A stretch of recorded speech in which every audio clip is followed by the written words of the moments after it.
Well, welcome to another edition of Unplugged. It's been a sobering 3 weeks in many respects that the Brisbane game probably represented some degree of improvement in competitiveness and spirit on the week before, but ultimately the same disappointing result and a bit of a reverse in the sense that against the Giants and the Bulldogs we had started extremely well and then fell over. Against Brisbane we were very lucky not to be 7 goals down at quarter time or even earlier than that, potentially the way the game was unfolding. There were certainly some moments, the third quarter rally, and then, little bits and pieces through the game, but ball use and if you're playing a team like Brisbane and you're down 18 in clearance and 23 in inside 50s or whatever it may be, I mean, it's not the 38 that it was the week before against the Bulldogs, but no one's going to beat a team of that calibre. I mean, Brisbane have beaten us, I think it's 7 times in a row now. So clearly, I mean, they are the reigning premiers. They have our measure. There were some frustrations in the game. There were some improvements in the game. But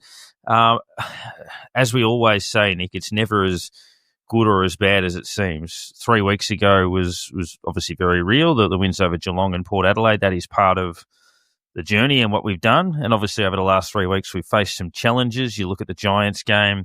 They've struggled since then. It's the Norwood furnace, I think Bruce Eva described it as, that both sides haven't come out of that particularly well.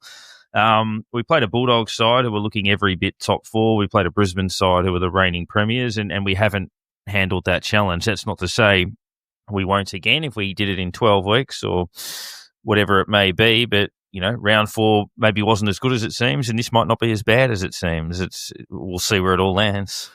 Yeah, no, I think you're right. I mean, I think you and I spoke about that last week, Darren, in that this is what's going to happen with young teams that are on this development journey, right? Like, you're going to have some great wins and some unexpected wins and some performances that you don't see coming that are just out of the box and really good when they put everything together.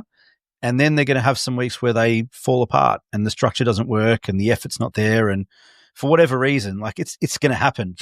I think that the disappointing thing over the last couple of weeks has been, as we've said a number of times, has been the performances or the output of a lot of the senior players. And I think, in the first few weeks, bar Adelaide, but the following couple of weeks after that, it was the kids who really stood up and they delivered really strong performances and almost bailed out the senior guys outside of Jack McRae in that first month. But when those kids have then had down games, the senior guys haven't been able to stand up and bail them out to some extent over the last month or so. And so that's kind of been the disappointing part. But, like you said at the top, I think the effort was there. There was spirit. You could certainly see that they were trying, which is something that we spoke about last week after the Bulldogs game, is that it felt like there was a lack of pressure, a lack of effort, a lack of desire, lack of passion, all those sorts of things. And it didn't feel that way on at the Lions game, but we were just outgunned and outclassed. Like, they're a really good team. They're the reigning premiers. They've got an incredible midfield. That's one of the best midfields you'll ever see. And they were all kind of not gunning it, but we just couldn't go with them. We didn't have the intestinal fortitude to go with them for 4 quarters. We had some good patches. You mentioned that that period in the third quarter where we managed to kind of pull back, scrape back some momentum and kicked a couple of goals in a row. But then again, it was kind of silly mistakes and not dealing with pressure and not being able to deal with the intensity that goes with playing a premiership caliber team. Stepping out of bounds, when you didn't have to. Silly turnovers at half back when you've got a bit of run and you've got some free players, you just don't hit them and you turn it over. And then Brisbane go bang, bang, bang, bang and kick 3 or 4 in a row. And that's the game, right? When you're coming back from your 25 or 30 points or whatever it is, you can't afford those silly mistakes. And for 5 or 6 minutes, we look good and it looked like actually we're willing ourselves back into this game with the effort, and we're starting to put some good passages of ball use together, and then we gave it away. And we let that slip, and good teams are going to punish you when you do that, and Brisbane are a good team. It's basically as simple as that. Yeah, H. It was probably no loss is easy to accept, but it was easy to accept than the week before. The week before, obviously, there was a complete collapse in the game. This time, it was a bit sobering because you played a side that had your measure quite clearly, but there were more positive signs. There was more intent, and I think with learning more from those occasions, we would actually stack up a little bit better in that matchup than we did this time. I can see a way forward out of this game, whereas obviously last week there wasn't much. Yeah, I mean, compare it to the game late last year against them, and you firstly got to say that's an improvement on that. But you had some pretty ordinary runs during the game, but overall, I mean, yes, it's a slight improvement. They are last year's premiers. They are the team to beat when you put everything down to it. It was never going to be an easy task. I don't think. I mean, I wouldn't assume any of us picked us this week. As most, I guess, unless you're really rusted on who wants to pick us every single game every week, most people wouldn't have picked us, being even Saints fans. It's one that if we turned up and only lost by a couple of goals, as was up, you would have gone, "Wow, that was a great effort. That was a fantastic show." It just they're a step above, and that's simply the way to put it. They are a step above where we are, and a hit out against them, I guess, is you can only take positives from. You can only go, well, let's hope that we can learn a few things from what they do. You play against the best to learn the way that they play the game, and like we saw a few things, but their pressure, their just their tenacity at it made us make mistakes, made us make bad decisions. Their, I guess, inaccuracy made us feel more in the game than we probably were at times.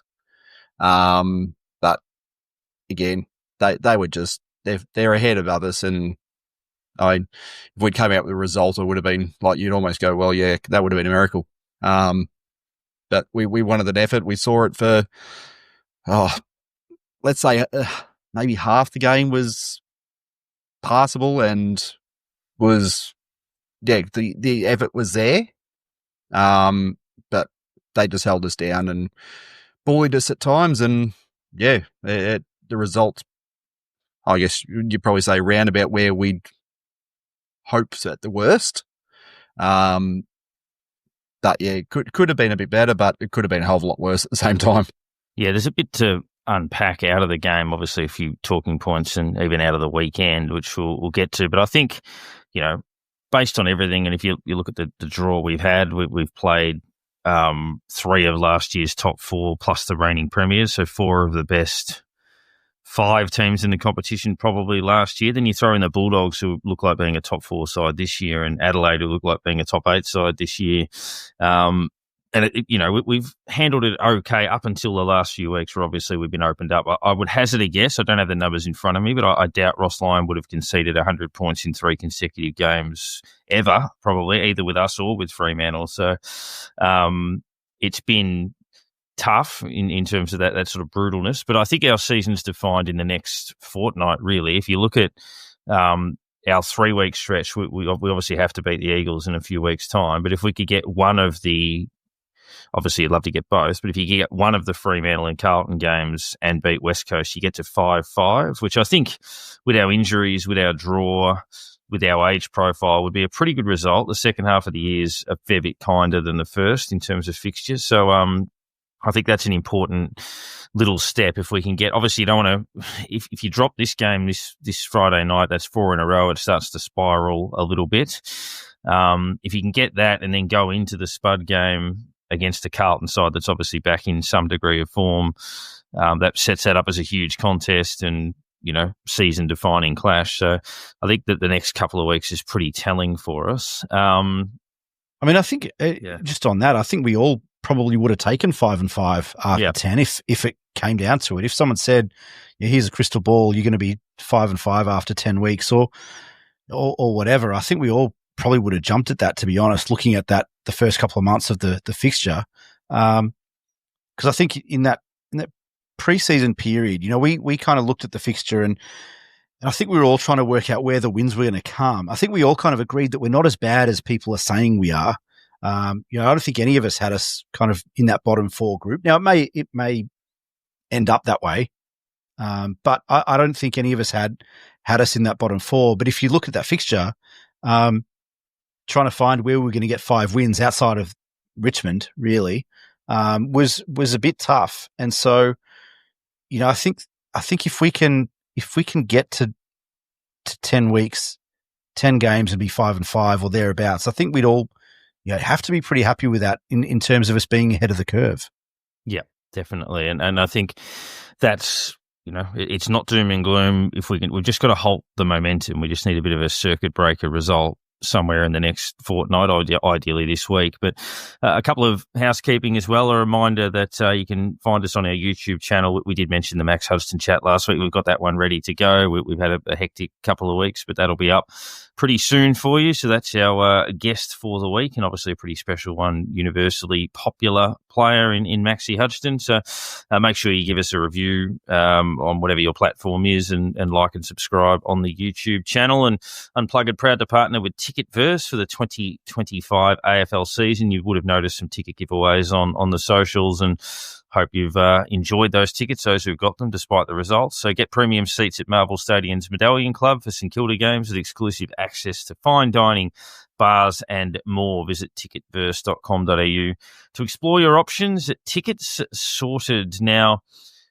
before we get to the Alix Tauru thing, one of the biggest talking points, H, has been the Hugo Garcia thing. One thing I'd say, and normally I might put that in the Shannon Knoll or something for later on, but I don't subscribe. I know we're big on, protecting well-being and all of that sort of stuff. There are sprays and then there are sprays. It's not a 1985 Ron Barassi bake or anything like that. And I never, similar to the Jack Ginnivan thing with Ken Hinkley in the finals last year, where the main criticism people had of Ken Hinkley was, Ginnivan's young. You can't do that to a young player. You're older. He's an adult who plays AFL. So Hugo Garcia is a second-year AFL player, but he's an AFL footballer.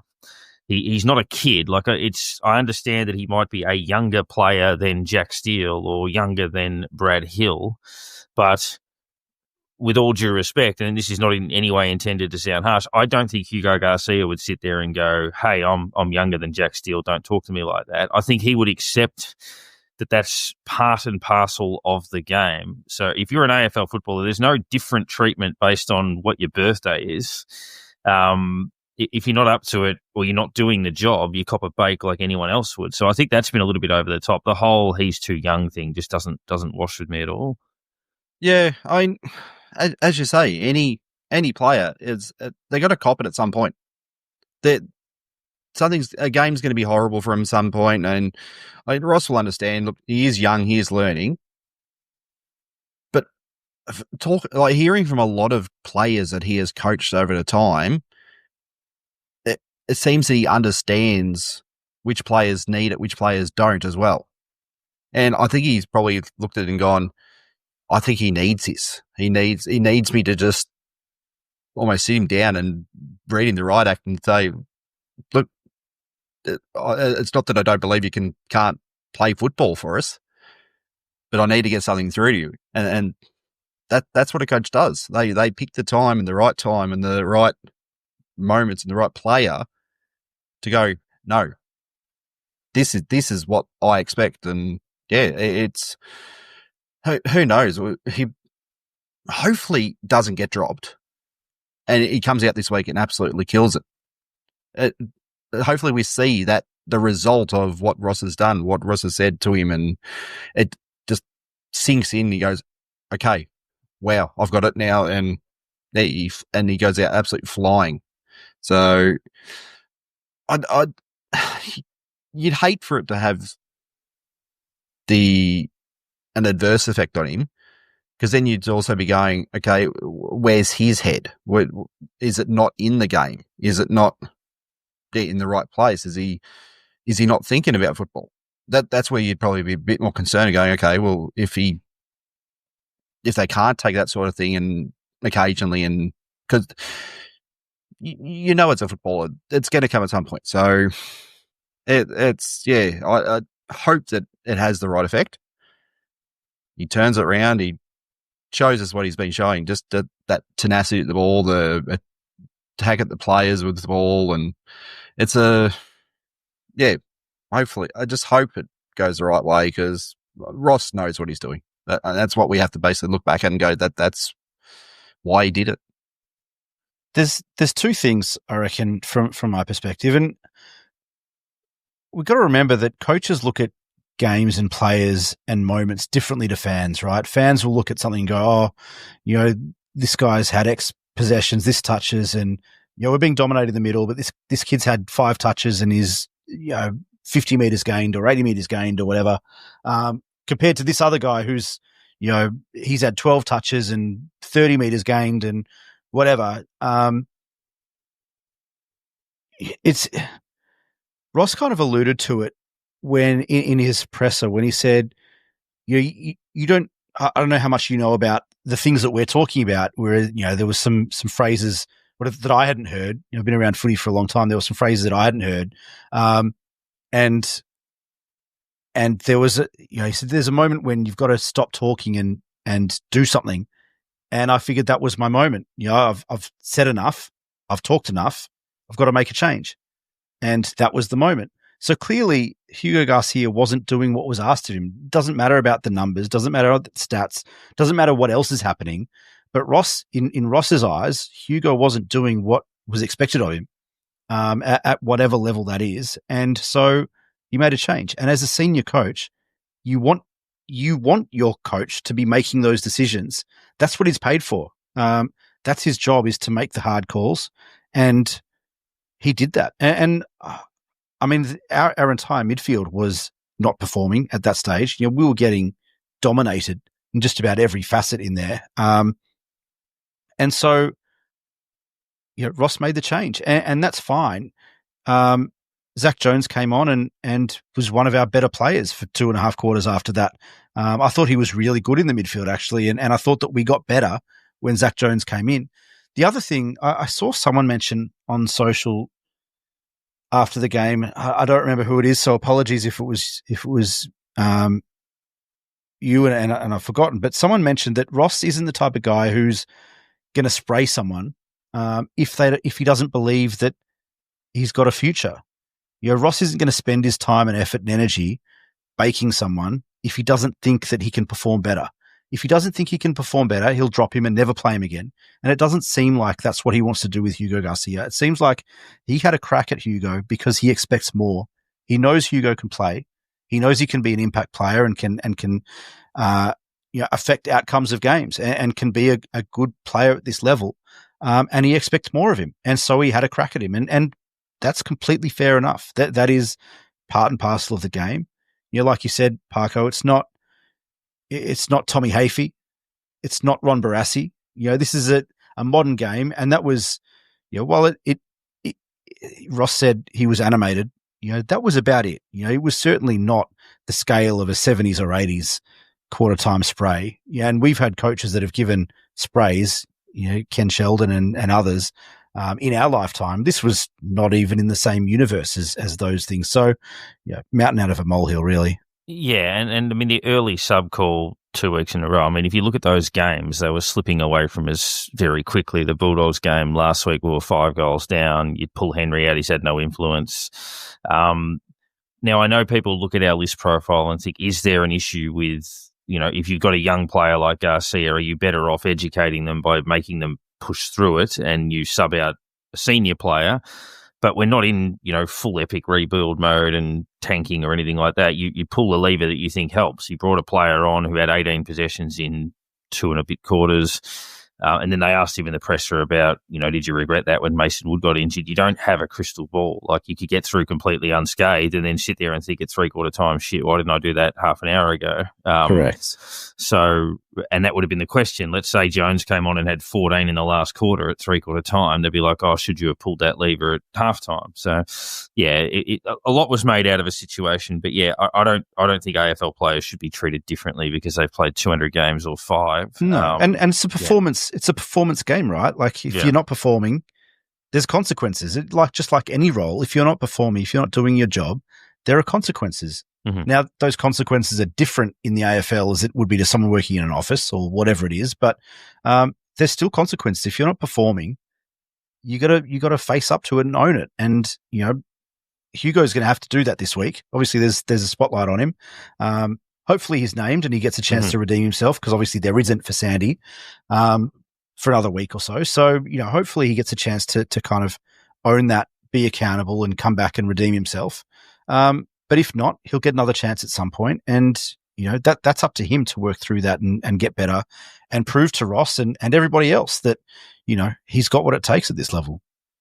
Now we'll wrap the Brisbane game with votes and awards before we talk about Taru, and then move into the week. Obviously, by now everyone would know that the 4-game suspension upheld, which ends up being 6 based on the ridiculous nature of the VFL fixture. I think we have our second bye this week and our third in a month, which is a staggering blight on the competition. But yeah, it's a tricky one with votes this week. I narrowed it down to a few, but actually finding a best on ground was a little bit more difficult this week. I thought there were 5 or 6 players that we could have given that nod to, but I ended up giving 2 votes to Jack Sinclair, who I thought just for this decision-making and execution was a little bit better. I gave a vote to Brad Hill, probably his best game for the year, a vote to Wanganeen Miller, just his ball use probably stopped him from getting 2, a vote to Higgins, again a dangerous forward, a vote to Marshall, who was solid in the ruck, a vote to Wilkie, who was solid down back, a vote to Howard, who was solid down back, a vote to Webster, who did a reasonable job on Charlie Cameron, and a vote to Jack McRae, who was solid in the middle. So gave 9 players votes this week, with only the 1-2, which went to Jack Sinclair just for a bit of separation. H, how did you do yours? Pretty much exactly the same. I think it's going to be a common theme this week. But I've given my 2 to Marshall. I think he's in the middle. He's beaten McInerney quite convincingly. That's a position going into a Brisbane game. You go, we need to get a leg up there, and he's probably the one who's won his position on the field better than the rest of the team. He was possibly under a little bit of an injury cloud there at times back in the day. He did go off for a little bit, but it wasn't. He still ended up playing 86% of the game time, so it's not like he was off for half a game or anything. But yeah, Marshall was quite good on the day, and yeah, won his position. But yeah, very similar names amongst them. Wonder Steele. Probably almost his better, one of his top games for us this year. Wonder Hill as well for basically the same reason. He found the ball, probably not as dangerous as we'd like him to be with it, but still found plenty of it and was good on the day. Wonder Sinclair, Wonder Howard for his return. It's not easy to come back and just be peppered all day like that. He's done well down there for the first game back. Wonder Naz probably could, as I was discussing with Nick earlier, could have been a 2 or 3 vote game if he didn't have the few errors, the turnovers, things like that. Wonder Higgins, Wonder McRae, and Wonder Jones as well. I thought, yeah, he's did quite well on the day. So again, yep, 9 players as well. Nick? Pretty similar. I gave 1 vote each to Cal Wilkie, Zach Jones, Jimmy Webster, Mitch Owens, Jack Steele, and Jack Higgins. Higgins continues to perform with limited opportunity. We really struggled moving the ball out of half back through the middle and into the forward line. They dominated inside 50 numbers, and we just could not get the ball down there. But when we did, he was dangerous, looked to make things happen, and he's been great all year. He's leading the Coleman medal count after 7 rounds, which is just about unheard of for a small forward. So, really impressive again from Higgins. Steele, like you said, H, probably his best game for the year, but certainly still not up at the Jack Steele standards that we are accustomed to and that we need ultimately from from the captain in the middle of the ground. I thought in and under he was good, but certainly doesn't look to have his legs getting around the ground, the chasing and tackling, which I thought he was kind of getting there a couple of weeks ago when he led the game for tackles. But I thought he was good, but not great. Mitch Owens, I thought, continues to provide a presence and a bit of that physicality that we don't have a lot of the time, especially at the moment with injuries and players out and that type of stuff. Owens spent a bit of time in the middle and threw his shoulders around and tried to wreak some havoc a little bit. It didn't always work, but at least he was trying. Like you said, Darren, Jimmy Webster seems to have the wood over Charlie Cameron at the moment, and just did it again. I know Cameron had a couple of opportunities, but he couldn't make them count. I think he had 10 touches, something, and he kicked 4 points, but was just not able to really get anything going all game. And it just felt like he could hear Jimmy Webster's footsteps wherever he was in the field. So a vote to Webster. Zach Jones, like I said before, I thought was one of our best players once he came on the field. Cal Wilkie does Cal Wilkie things. And I give 2 votes each to Naz and Marshall. I thought they were our 2 best players. I actually thought that Naz probably shaded Marshall in terms of overall being our best player, but he doesn't get a 3rd vote. He doesn't go ahead of Marshall for that reason that you mentioned, H. The turnovers, again, some wonky, poor, shoddy decision-making, biting off a bit too much when really you just need to take a simple option. Take your first instinct, get rid of the ball, don't hold on to it, and don't try and pinpoint someone in the middle of 3 blokes in the middle of the ground, which he's done a few times this year. And it's just, I think over the last few weeks he has gotten better at that, but maybe it was just the pressure from the Lions midfield. I know he did spend a bit more time in the middle, Naz. Maybe it was just the pressure that he just wasn't used to from a bunch of those blokes. But I thought they were our two kind of standout, if that's the right word for them, our 2 standout players. You can keep the ball rolling, Nick, with the Jason Blake. Really tough one. Zach Jones, I think we've spoken about it a lot, so I'm not going to harp on too much about it, but I thought he was one of our best players, if not potentially our best player once he came onto the field halfway through the second quarter. And I thought that we were a much better team when Zach Jones came on. And I think amongst this whole controversy about subbing off Hugo Garcia, Zach Jones isn't getting the credit for what he did when he came on. Where everyone's talking about who went off, but we're not talking about who came on. And I wanted to give a bit of credit to Zach Jones for what he did when he came on and how we performed after he came on. H? I didn't give him a vote, but I thought Webster's job was pretty good. It could have turned a little ugly if Cameron had kicked straight. He did kick 4 behinds, but his pressure was good enough to have that effect on him on the day. And I guess the body of work he's got going on Cameron, and there's a few other small forwards who also get a little bit concerned when they see his name coming up. So his work as that defender on the small forwards, and he occasionally has to go play a bit bigger and that sort of thing. He's still doing the job. I think I was possibly at the start before the season started said that if we're going to be up there, that sort of thing, he's going to have to be one of the better defenders this year with Battle leaving and all that sort of thing. So he's doing the job at the moment, and let's hope he can get another scalp over the next few weeks and keep going. And that just hopefully doesn't have one of those bags kicked against me in any stage. Honourable mention to Hall, who I thought did a solid job again, was okay, certainly not our worst, and putting a good season together. But the bloke I didn't give a vote to that Nick mentioned, I think over the last couple of weeks, Mitch Owens, I think almost out of necessity, like we've often said that there's a midfielder in there somewhere. They've kept him forward because of his ability one-on-one. He's terrific in the contest, and they just think he either wins contest or halves them inside 50, which gives us an enormous benefit, and that's true. But out of necessity, really, we had to put his frame into the middle, and he threw the weight around and had a bit of an influence. So maybe we start to see more of that from him. They use him a bit on ball, and that's where he cut his teeth as a junior player, as we mentioned. So we saw it last year against Collingwood when he was throwing Nick Dacos around at the MCG and that type of thing. So he's held his own over the last couple of weeks in both roles, forward last week, midfield this week. So credit to him for that. H, your Shannon Knoll Award? I'm going again on a young guy here. I believe he'll get a chance this week to hopefully pick his game up a little bit.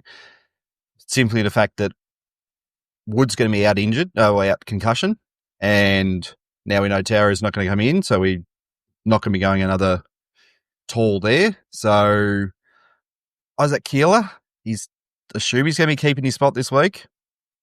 He's got to do something because the players are coming back. We've got basically got the numbers coming. If he doesn't start putting a bit more, influence on the game, he's probably going to find himself falling out pretty soon. We need him to start doing something because he pretty well probably didn't get his jumper dirty last week. Looking at basically, watching the game and looking at his stats, it's a very quiet one for him, and it's been sort of dropping off a bit over the last few weeks. So let's see a few goals this week. He got the one on the weekend, but it wasn't exactly a what you would say. It was I guess it worked for a little bit for it, but yeah, let's see a bit more work. Let's see that. Let's see that really presenting, really getting up there, making some packs. If you're not marking the ball, which he didn't get any marks last week as a tall player, that's probably not what we want to be seeing.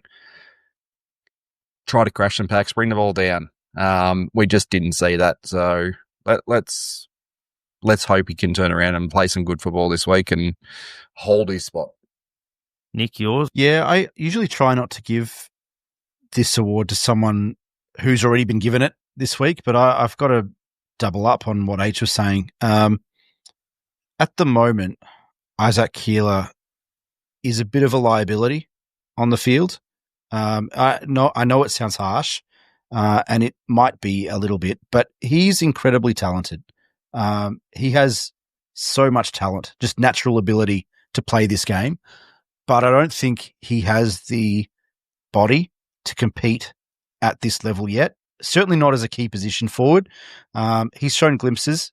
It's a couple of marks, and was it goal against Geelong? I think it was in round 2, where he looked. He showed a bit of that, but certainly hasn't been consistent. And over the last couple of weeks, in and out a little bit, just not being able to compete physicality or physically, I should say, with key defenders. He doesn't seem to have the legs or the speed to be able to push up the ground and impact on the wing, or the stamina to be able to run forward and run back, or run back and run forward. And he just can't compete in the air with the big guys yet. And I think we're getting to the point now where we're going to have to make a call as to whether we're okay with him learning at the level and trying to figure it out in situ, live in real time, in game, or whether we give someone else a crack. We know Max King's not going to be here for a while, at least a couple of months. Is it time to give someone like a Max Heath a crack? He's been on the list for a few years now. I know that there's some concerns about his tank and the ability to be a full-time ruckman at AFL level, but he's played forward a fair chunk of his time at Sandy over the last few years. Could you give him a crack out of the goal square? He's got a good kick on him. He's a beautiful kick of the ball. He can move, on the lead. He can lead. And maybe if he can pinch hit in the ruck for 3 to 5 minutes a quarter, just to give Marshall a chop out, is that enough? I mean, if Max Heath can impact a game in that sort of role, he'll probably be giving us more than Isaac Keeler at the moment. And then Keeler can go and play out the season or whatever it is with Sandy and try and get his body up to speed to be able to compete at the level with big AFL caliber players. But right now he isn't. It's interesting. As a side note on that, I reckon Marshall has played his best 3 games of the year when Keeler's been there, but then we've had a weak spot in Keeler's role in the sense that we saw against Geelong where a couple of times he went into the ruck and got sort of pushed aside, and so it's difficult because the coaches, I don't know if it's coincidental, but the coaches might look at it and go, oh, it's helping Marshall, but then we have a weakness in another way or in another spot where we're getting sort of run off, and whether that's somebody like Heath who's maybe physically stronger or whatever it may be. Keeler's probably a better runner. But yeah, it's an interesting dilemma in terms of how they sort of balance it with those big men. But yeah, you certainly need to get more than what he's giving at this level. Mine's slightly left field. I reckon, so I'm going to give the Shannon Knoll to us, and I mean collectively as a supporter base. I think that's not a criticism. It's just I think we need to hold the line and hang tough. It feels like over the last few weeks it's been a case of, the Max King keeps getting injured and it keeps getting delayed and we're not going to see him for ages, and we just got stitched up at the tribunal again, and why us? It's sort of happened that way again, and we got belted last week and that was disappointing, same old, all of this sort of stuff. I think we've got to be, it's perfectly reasonable to feel that way. I think we all say that, we all think that sometimes, but I think if you look at the big picture of what the years look like, there's no reason for obvious alarm. We've had a shocker. We've had a couple of performances against very good opposition that weren't quite at the level, but there were signs to suggest that you can close that gap reasonably quickly. We've had a couple of nice wins. There will be some more. It's an important 3 to 4 week block in the fixture, as we said. We're still in the contest because we started well. Similar to what we said at the start, it's never as bad as it seems. We're not that far off finding our way through this. So I just think we've got to hang in there a little bit and realise that it's all part of that journey and it's not necessarily a massive derailment. Before we jump into Freo, and we've got a couple of listener questions there, just some thoughts on the Alix Taru one. I think, Nick, the first time we saw it, and look, it's a particularly harsh suspension because it was graded at the harshest possible level in every sense. And I think we could have got some leeway on the 2 points we were trying to argue, the careless versus negligent or whatever it may be, and then the severe versus high. I think to have both of those things graded as effectively, as badly as they were, was on the harsher and unluckier end of the scale. The reality of it is if you knock someone out, there's always going to be some degree of culpability. I think our point that we argued at the tribunal was perfectly valid, that the Brisbane player was barrelling towards him and had all of the momentum, and he didn't really move or deviate too much, but obviously his action was deemed to be somewhat clumsy. I just think had they have graded it at 2 weeks, even 1 to 2 weeks, 3 at a pinch, but I think for it to land at 4 was particularly harsh, and we didn't have a lot we could do about it, to be truthful. Yeah, well, I think when you, to add on to that, when you compare it to the Connor Nash incident last week, and then on top of that, you've got the Noah Bolter 4-week suspension for, his off the field indiscretion, if you can call it that. That's a very nice way of putting it, I guess. For Taru to get the same punishment. Becomes 6. Well, yeah. I mean, it's just, it's a little bit laughable. It's a little bit laughable. I mean, this was a football contest. He got it wrong. Look, the footage is what it is. There's, we've really only got one angle. I don't know if they had any other angles at the tribunal, but we've really only seen one angle. You can slow it down all you like, but it doesn't matter how slow you watch it. At particular points of that footage, there's always a period where Taru's shoulder is obscured by his opponent, and you can't see exactly where he hit him, but you know that he hit him. He hit him pretty hard. The guy was knocked out. He was out cold for 2 minutes, I think the report said, and so once that happens, you're in trouble. Is it 4 weeks? I didn't think so. I think most people, even not St Kilda supporters, non-St Kilda supporters, thought 4 weeks was harsh when you compare it to some of those other incidents. But he was always going to get weeks once you realised he hit him and he was knocked out and concussed. Like, that was always going to happen. The argument at the tribunal that we made, around the momentum, and then it was the Brisbane player who was coming at him and Taru kind of standing his ground, protecting himself. It's eerily familiar to the Paddy Ryder, Will Day argument that we made a couple of years ago that didn't work then. And as soon as I heard that was happening, I thought, oh no, it's not going to work now. It seems to make sense to regular people, to footy fans, that's what happens.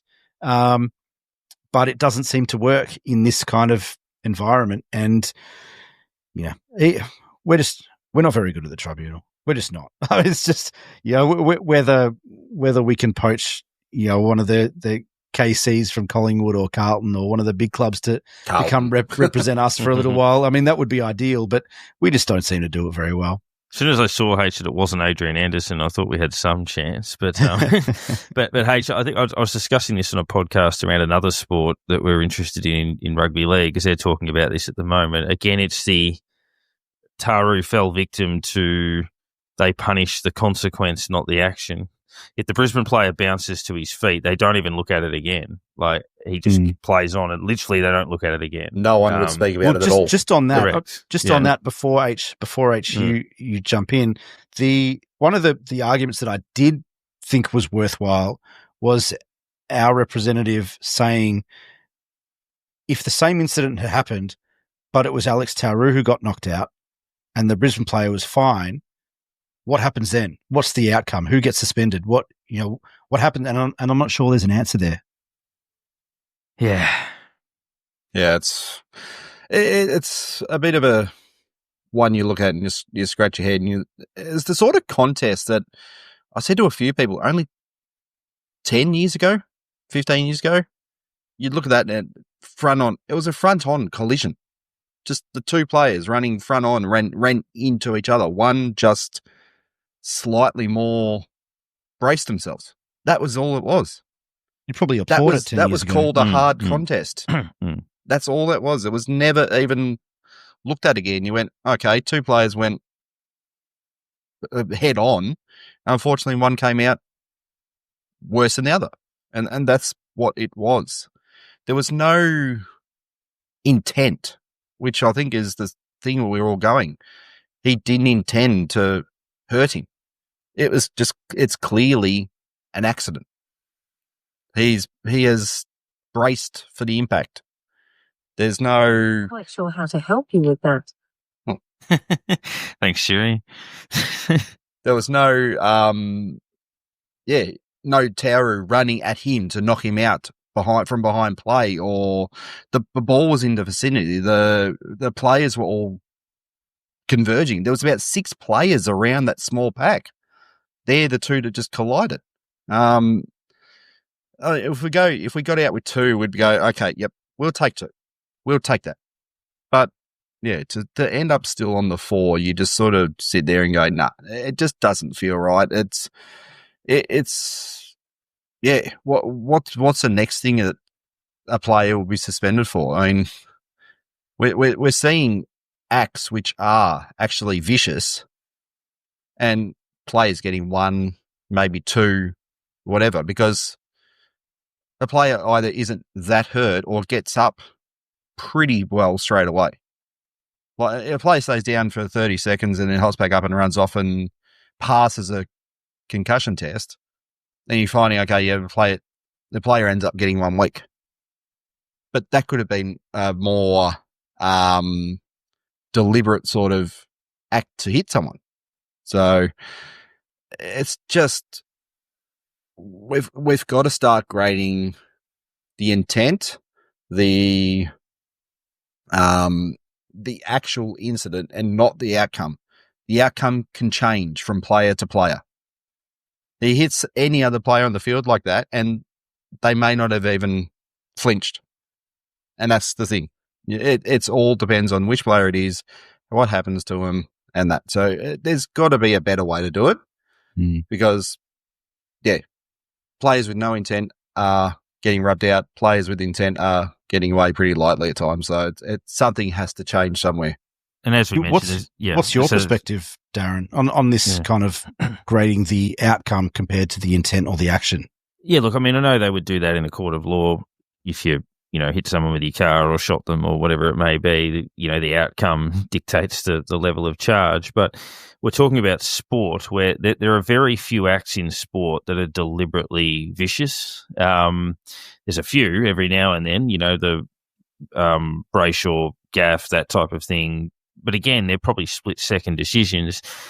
I think football acts that go slightly wrong, Jackson Archer earlier in the year, those sorts of things, I think we've got to be careful with that. I mean, Taru didn't even bump, really. Like, he was kind of reacting to a player coming towards him and was just physically bigger and just happened to get him in the wrong spot. I don't think there was any intention in that. Now, similar last year, Higgins got 3 weeks for a tackle where the only issue with the tackle was that the player couldn't protect himself on the way down, which is not necessarily Jack's fault. It's just one of those things that happens. So, remembering the bloke was twice his size. Yeah. And I think that's a very good point that we made, that, the Brisbane player was cannonballing towards Taru. If Taru's head was still down and got smashed in the face, or they hit heads, what do you do then? It's the same incident, really. So, I think we've got to be careful not to just punish football acts because somebody gets hurt. It's a sport played at high speeds and high intensity. People get injured all the time. It's just unfortunately part of the game. So, it's a little bit stiff in that sense. But I did like, if we're talking about a positive, his physical strength in that moment and his preparedness to, throw the weight around a little bit, but also just the highlights, even of that third quarter alone. He looks a pretty special talent, to be honest. So, hopefully we can see him, in 6 weeks or whenever it happens. I think he'll play certainly before the end of the year, but, very much like what we've seen from him in the early glimpses, his leap, his marking, his ability to read the play. So we may have found a decent one. And I know it's kind of, as we're talking about the fact that he's been suspended for using his body, the fact that he uses his body, he is that size. He's a big boy. He's got some size behind him. The fact that he uses it, not a lot of draftees that size know how to use their body. We know that it took guys like Goddard a little while to work it out. It took Filippo a little while. It took Mitch Owens a whole season to kind of work out how to use his body. There's a lot of guys that kind of 6'4", 6'5", and plus height that either don't know how to use their height or don't know how to use their weight and their mass. And he seems to know how to do both, which is, like you said, it could be pretty special for that kid. And that's why it annoys me, because he would have played in a couple of weeks. In long term, it doesn't matter, but just hurts a little bit in terms of being keen to see him now. And it's better than him doing a shoulder and being out for 6 weeks or something and having to rehab that. But just an unnecessary pain in the ass, really. Do we have the confirmation of how many games he actually misses? Is it actually 4 AFL weeks? No, the VFL have confirmed he has to serve it at VFL level, right? Which is unfortunate. So, I mean, Sandringham, So Sandringham have the bye this week, and then so he doesn't even start it. So that's one more game, and then 4 plus a bye on the other end, which technically we could pick him in the AFL straight off that, but you're not gonna pick him off 5 weeks. Nah, surely not. So that he's going to need that bye, then another week. So that's If it has to be served over the VFL period, he should be able to play AFL then. Correct. I mean, he's an AFL listed player, so I don't know whether it comes down to the fact that he hasn't played a game yet. But we were saying, okay, we're going to pick him this week, so he should be able to be served this week. And if Sandringham's development side played, could we have counted that? Like, Sandringham's reserves, etc. But they've stitched us on that. But whatever it is, it sucks. As we mentioned, Max Huston chat during the week. Normally we'd be slotting a guest in here, but you'll be able to catch that one in isolation very, very soon. We look to Fremantle Friday night game at Marvel. We've got a couple of those, in a quick period of time with the Blues not long after that. But selection particularly fascinating. Benny asked the question off the socials, do we bring Filippo straight in this week if declared fit, or will we play it safe with him? No, I think they'll pick him. It looks like in terms of prep that he could conceivably have played a week or two ago in terms of how well he was going in Adelaide with that session. And he's not Bontempelli, but you look at how Bontempelli was so primed and ready when he came back. Filippo looks like he's going to be, caged lion sort of thing, just let him at it. So I'm confident he'll play. But Nick, how do you see the other selections? Did Liam Henry do enough? Does Boxall play? Obviously, they've got to replace Wood. So if you go Filippo for Wood, you then look at what else they do in terms of selection. Hunter Clark's a test for this week, but I think he will go through the twos.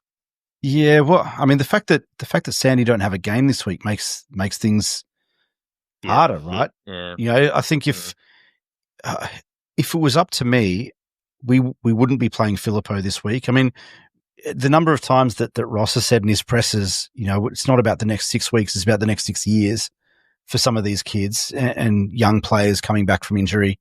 He said it enough to kind of say we're not rushing these kids back for the sake of this season. We want them to be superstars for the next decade. But something does feel like they are going to pick him. I'm just concerned. Like, we're talking about a young kid who's a big body that's still growing, still developing, coming off a stress injury, and a stress injury that's pretty rare, right? Like, stress injury in the femur is pretty rare, as opposed to a stress injury in the back or whatever, lower leg, etc. So, yeah, it's a bit of a question mark for me, but I do think that it seems like they're going to pick him and just go from straight back. I don't think Liam Henry has done enough. He certainly hasn't set the world on fire since he went back to the twos after he got subbed at halftime the other week. So I'm not sure he's done enough. We certainly need a spark, but whether or not, he's ticked all the boxes to come back, I'm not sure. And then there's question marks around a bunch of other guys. Isaac Keeler, as we've already touched on. Ryan Burns, I thought we kind of saw in the second half of last year, I thought maybe Ryan Burns has cemented himself as a best 22, best 23 type of player. I'm not sure he's shown that this year. I think he's gotten lucky in the fact that there's been a bunch of injuries and a bunch of outs, and there hasn't been a whole lot else to pick. Hugo Garcia, you get subbed halfway through the second quarter. Do you play the following week? Maybe the fact that there is no Sandy game saves him this week. I don't know. Hugh Boxall has done, from the outside looking in, hasn't put a foot wrong since preseason. I don't know how he didn't play round one, and I don't know how he hasn't played since. So, I think that he should come in. Round one he was crook, I think, but yeah, he should certainly. Yeah, there was something, but certainly after that preseason performance against Carlton, I felt like he was a lock to play round one, and if it wasn't round one, then you come in for round two or round three or whatever. So I'm amazed at the fact that he hasn't played, and he's exactly the type of player that we need at the moment. Someone who's going to attack the ball, attack the contest, not shirk a contest, not take a backward step. See ball, get ball type of guy. We could clearly use someone like that in there. And can you play him alongside Jack Steele and Jack McRae? I guess we've got to find out at some stage. And if not, do you give Jack Steele a rest? Send him. I said on Twitter, maybe Jack Steele just needs a break. I thought he was better last week, but do you give him a week off to get his head right and send him to Bonnie Doon? Just sort yourself out, come back fresh and crack in again. I don't know, but yeah, I don't know. I think that Filippo and Boxall for potentially Wood and Keeler, maybe with Filippo playing a little bit forward to replace Keeler's role. Caminiti maybe staying back, but pinch hitting in the ruck for a little bit. I don't know. I'm very confused and conflicted about what I think should happen and what I think will happen. Yeah, it's the hardest one, I reckon, H, for the year, and it's another example of where that VFL fixture's a pain in the ass. But Yeah, whether they think that, because Ross spoke a lot about height last week, whether they think that Caminiti staying forward is enough with Howard and Wilkie to cover Amos and Tracy and those guys down forward, or whether they want the Keeler option or somebody else. But yeah, it's one of the more unpredictable selections. But I think Phillippa will play, and I think he'll be adequately not underdone. Yeah, this week's not too bad because they've played last week. I guess that's we've seen them last week. I'll be going into the next round, trying to figure out who or what if we need anything, sort of thing. But probably can't argue too much about what Nick's gone with there. And down back, we've got Howard back now, so we've got a little bit of size. Howard, Wilkie, Caminiti, we're starting to look a bit better down there in the way of we can go with some bigger forward lines. We can actually cover teams. Webster's got the small forwards, and it's hopefully going to start working now. We've seen before Dougal can hold that back line together. He does get out there and does do a lot of work basically with the guys around him and gives them an idea where he wants them to be, how he wants to be on, all that sort of stuff. So there is a lot of a lot of work that he does behind the scene, I guess you would call it. So you get a bit more confidence in it down there now. But yeah, as for changes, that's probably all you'd be thinking about. There's just those few fringe players that we've discussed. And yeah, if Pooh is right, it's probably a small forward or just a forward flank sort of night for him. There'd be no throwing him into the middle just yet, and just get him back out there. As you're saying, he'd be absolutely champing at the bit. Just get out there again. He is the one player on our list who would be the first one to run out. If you say, "Oh, the ground's open," you can go out there and kick a footy. He wants to be out there, and he's got all that, I guess, built up now. And get him out there and just see what he can do, because I think he's ready to go. Because at what point would he not be ready unless, as we've seen, only an injury would hold him back, and hopefully it's a case of that's sorted, and he can get out there and start firing. We've certainly missed him. I mean, there's no doubt about the fact that he was probably our best player in the run home last year.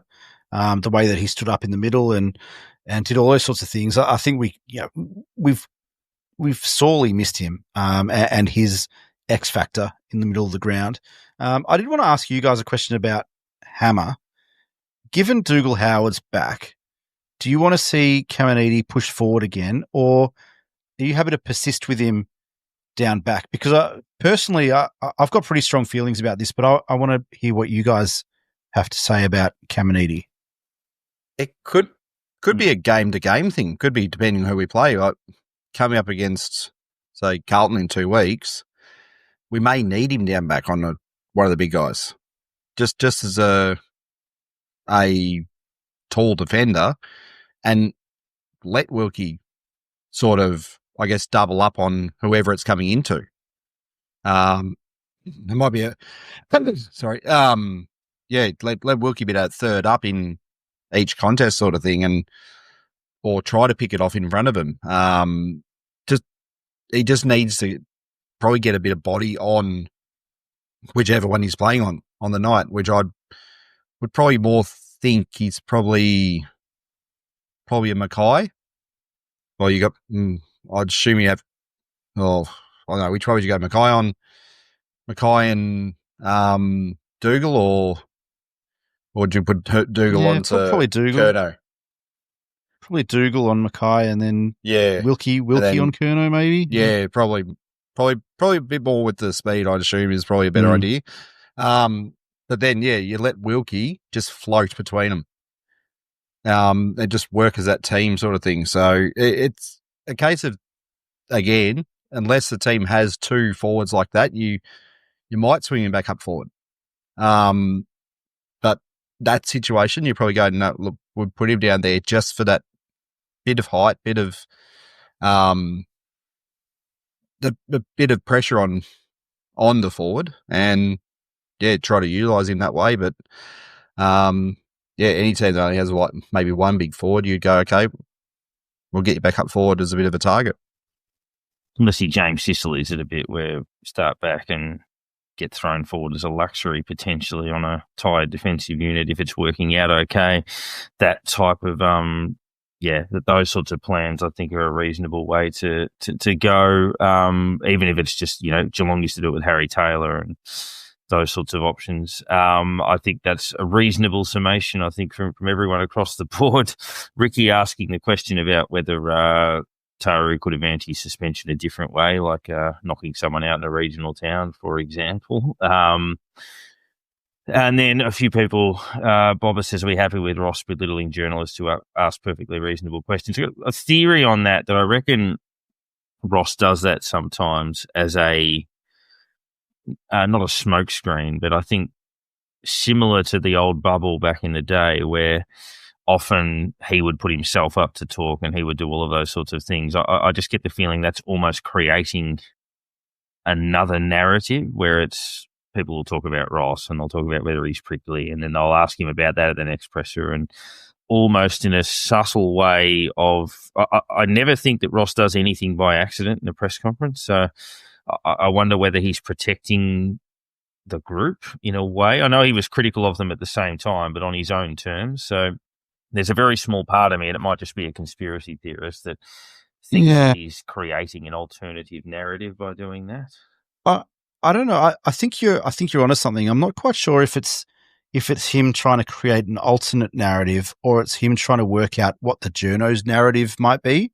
Like it feels like at times when he gets this kind of testy Ross in presses, it's because a journo has asked a very specific question or a very vague question.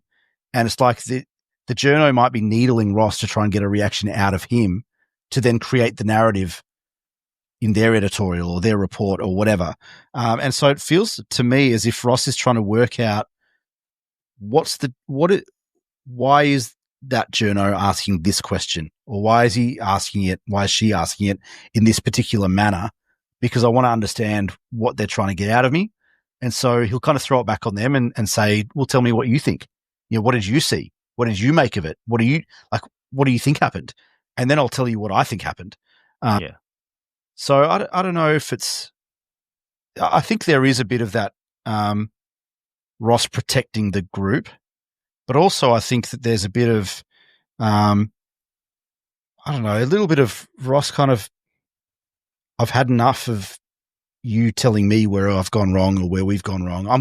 I'll tell you where we've gone wrong because we know what we're doing. I know what we're doing. And for whatever reason, we didn't do what I want them to do this week, but this is how they didn't do what I wanted them to do, not the way that you're expecting.